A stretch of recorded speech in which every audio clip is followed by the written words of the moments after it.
ce moment, nous avons s'abonner déjà dans 4 sites pour s'appeler la RTV, la puis rejeté.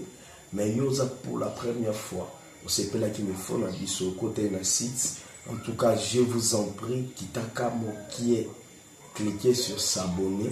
Et ça va bien pour nous parce que tu seras tout le temps connecté avec nous pour de belles informations.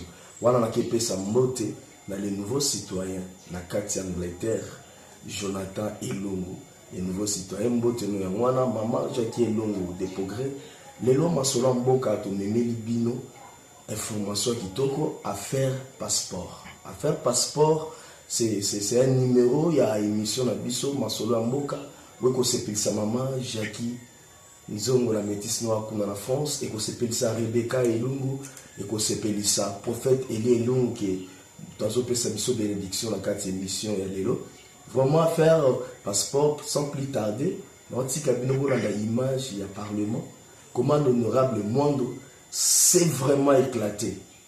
C'est vraiment bien éclaté. Et puis c'est Kanda vraiment oh c'est divin. Bon bazaba ferriste. C'est faire souffrir le peuple congolais. Mais tu éviter peut-être il peut y avoir un agenda caché derrière. Mais avant la côte à mine dans commentaire, vous avez bien dans cette émission il y a ma solomboka plus image et le baké malouba. Alors je voulais suivre ces condensés ensemble avec Jonathan le total et on revient tout de suite pour tout le bélangon mouquet afin que tout le honorable Mwando. Merci honorable président pour la parole. Merci à l'honorable Mounobo aussi pour sa question. Honorable président, il y a un élément que les gens n'ont pas assez souligné ici. Qu'on ne nous parle pas de sécurité parce que tout le monde sait que c'est faux. Dans la mesure que plusieurs pays au monde, l'honorable Bababasso l'a souligné, notamment des grands pays développés tels que la France, continuent encore à utiliser jusqu'aujourd'hui le passeport semi-biométrique. Qu'on ne nous parle pas de l'OACI parce qu'il est clair, et le ministre le sait mieux que moi, que l'OACI n'a jamais exigé autre chose qu'un passeport lisible à la machine, et le passeport semi-biométrique actuel est lisible à la machine. Il s'agit donc de fausses raisons. La vraie raison ici, c'est la raison des affaires. Ce sont les affairistes qui ont décidé de mettre fin à la jouissance paisible du passeport par le pauvre citoyen congolais. Honorable président, nous avons le passeport le plus cher du monde. Est-ce que le ministre va nous expliquer finalement pourquoi notre passeport est-il le plus cher au monde? C'est ce qu'on veut savoir. Deuxièmement, monsieur le président, monsieur le ministre doit nous expliquer aussi, parce que on parle de 185 $ pour le passeport qui en moyenne varie autour de 250 $. Monsieur le ministre doit nous dire aussi le bonus de 10 $ qu'il se tape par passeport suivant son arrêté ministériel. Cet argent qui est versé à la Robank, soi-disant pour être payé ou rémunéré ou justifier la concussion du personnel qui délivre les passeports. Le ministre doit nous dire cet argent qui n'entre pas au trésor public. Honorable président, je ne veux pas m'attarder sur le reste. Je demande au ministre, ce n'est que justice. Notre population souffre assez. Mais, monsieur le ministre, pouvez-vous accepter d'acheter un véhicule avec une garantie de 5 ans, qu'au bout de 2 ans, le fabricant de ce véhicule vienne vous dire qu'il y a un défaut de fabrication dans ce véhicule, qui vous demande tout simplement de lui rendre le véhicule, et en contrepartie, il vous dit de payer un autre véhicule. Mais c'est du vol. Il n'y a pas un autre mot, monsieur le ministre. Donc, en conclusion, monsieur le ministre, il n'y a pas photo. Vous devez purement et simplement rapporter votre décision et laisser le peuple congolais jouir librement de ses droits. Je vous remercie. Merci. Ouais, les nouveaux citoyens, Jonathan Elongo. Et si je crois que Elongo a une expédition ma casse. et puis à Kanda. Comme si Basolo, ils ont les logos moins au bombama au peuple congolais va se comprendre. Vous avez suivi l'honorable, alors passeport, lisible, même l'ordinateur, et il y a des pays comme France, ils ont utilisé même qualité à passeport en semi-biométrique. Mais pourquoi seulement ici au Congo? Pourquoi Niko Sakana n'a pas congolais? Ça énerve. Ça énerve. Vous avez suivi même en passant, il a dit que l'honorable Baba, ce pays, même pas il y a majorité, Banakanda toujours dans le même dossier à passeport. Pourquoi faire souffrir ces peuples? C'est déjà dans la souffrance. Pour les Congolais, comme un gouvernement.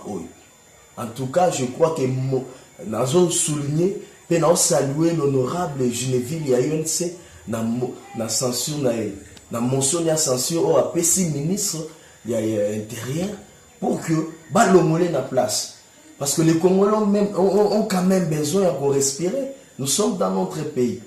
Alors, nous avons condensé intitulé Chasser le président Kabilati décembre à Kenya. Na kata condensé wana to mixer les bino ba blo ebele bo la na même interview il y a le nouveau président Sensa comment il a dit contre Kabila comment mais lelo boko juger petit ni na lo ba lelo poso na ezani maloba ne moko esambisa. Vraiment je voulais suivre ça, on se voit tout ça après. Merci Régie. Mbote bandeko na ngandenge boyebi kala te tozokomba le 31 décembre 2017 fin ya mandat ya Kabila. Bato nyonso ezala ONU, ambassadeur, Senko, peuple, opposition, balobi troisième dialogue ezate. Mouké Bozap. Nous ne pouvons pas engager, donc piloter un troisième dialogue alors que le deuxième dialogue où nous avons été vraiment engagés ne reste intact dans sa mise en œuvre. Pour la Senko, il ne rien de participer à ces dialogues. Bien, dans cette investigation à Tanzanie, ce rapport, 13 membres de la famille Kabila et 2 très proches associés, ce clan Kabila aurait une main sur au moins 80 sociétés dans des secteurs divers et variés, agriculture, construction ou mines, et cela représente des centaines de millions de revenus depuis 2003 et la fin de la guerre. Si quoi, bino ba policier na militaire, Kabila pèse la bino combien? Et le côté, des miettes. Kabila zo fout à bino 140 000 francs congolais. Na toi 90. Policier, militaire congolais, Moussala Lokou, Mobota Lande, Kabila comme si bino ba clochard. Ba policier ba comment me la masama na Kabila papa mananzela. Kobo mama mate, bengana Kabila. Policier la muka. Boye vraiment, tala ndenge Kabila bengisi Moussala na bino, bokomi pire que bachege. Mouye bikutu waso kunde na valeur koleka policier ou bien militaire. Eza mawa. Policier militaire congolais bo bengana Kabila. Policier militaire congolais azasu na valeur te likola Kabila. Tala, bazo sala na bino même ba concours à foufou. Yaya, Kabila le 31 décembre bo bengana yebino moko. Nabino ba soi-disant député bo toki mboka likola $12,000. Naba mbongo invisible bozoka to tuma bandako na bino. Ndenge zali. Ba traître bo bi bango déjà ti. Na kati ya mboka na biso tolobaka na bino mikolo nyonso eza deux types ya opposition. Eza opposition yo Kabila ye moko a fabriqué na opposition eza contre yi. Donc je pense que tout ça la confusion te. Bato nyonso boza komona ke lelo aza na biso aza lisusu te, bazalaki bato bazalaki neti ba chargé de mission na yi. Oyo bayaki na kati ya opposition, ba moni ke mission moyen va continuer na yango ezate, alors bazongi siko na kati ya ndako. So bolinga makambo changer le 31 décembre, il faut finir avec le système Kabili. Soto sali lo te système on etikati 2050. Nazo yeba ko te expliquer na monoko nini. Ba congolais ba osala bino boy, téléguidés comme des esclaves. Ata bino mo toujours comprendre kate. Ba cop tout na Congo appartient au clan Kabila. Bokanisi balingi ba changer ma passeport pour ani. Selon une enquête de Reuters, seuls $65 iraient aux caisses du pays. Voilà pour ma passeport hein. Quant au reste, il serait transféré vers une compagnie basée aux Émirats Arabes Unis et détenue par une proche du président Kabila.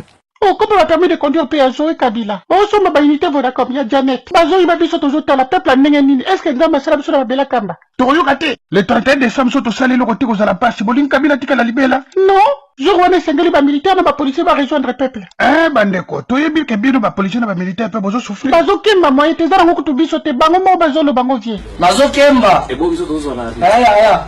Biso pesi tozo beta libanga. Bana 4. Bazo zo anini, na kotangisa nini. Stani bazo. nakosala nini na arme oyebisa ngai depuis nakoti 96 na classe bakoti nga chez biso bakangi nga na ke ya arme ti lelo mosika tata te mama te nasala yango mpo na ke pasi na ngai yanga moko te me ya basoda nyonso bareconnaître atake te soda bafuta ye bien nde eloko ngai nasali bomoni tous organisés d'ici le 31 Kabila Kende. Le 31 c'est notre dernière chance.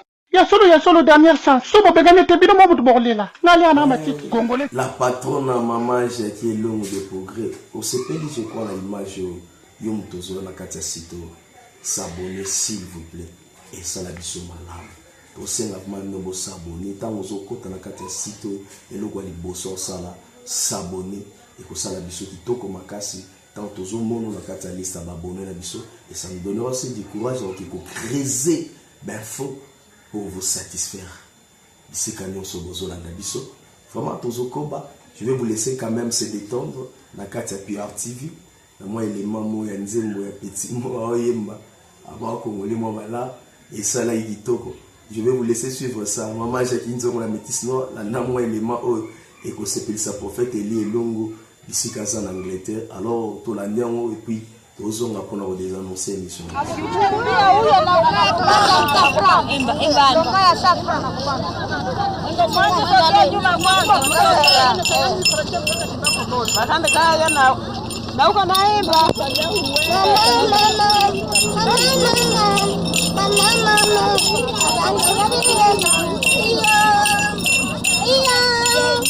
Kabila kwa nini unatoka? Kabila kwa nini wewe unatoka? Kabila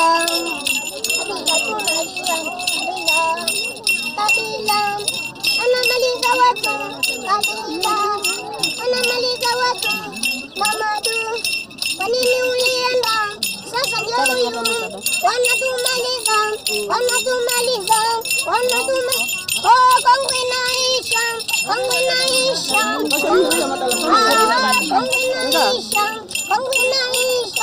Mungu wa mbinguni, unisamehe. Huku yatuleta, nao tunaisha,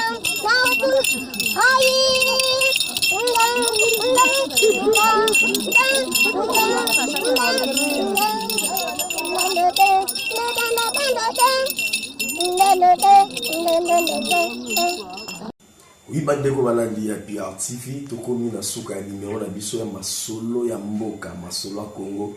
Eza pe masolo Afrique. Parce que numéro ezo ya yo sepelisa bino makasi. So sepelaki na émission oyo. Kozanga te kokomela biso nde bandeko ebele bazokoma. Ezo sala biso kitoko, tozo un message par-ci par-là. Ezo sala kitoko makasi komela biso kaka suggestion na yo, critique pe ndezo sunga biso ndenge mama Jackie de la progrès à ça yebuta benga azo critique azo loba ma critique wana ezo tonga biso muke. En tout cas si tu as aimé cette émission, c'est pour la Régie Mobimba. Il y a la pire rejeté, voilà tout le monde, Kevin Kabantou, Jonathan, de tout temps là, Grady Kabantou, Josué Kabantou. En tout cas, on y soit un régime, ça les osalama, Kitoko Makasi. Quant à moi, je vous dis au revoir et on se revoit à la prochaine. Merci.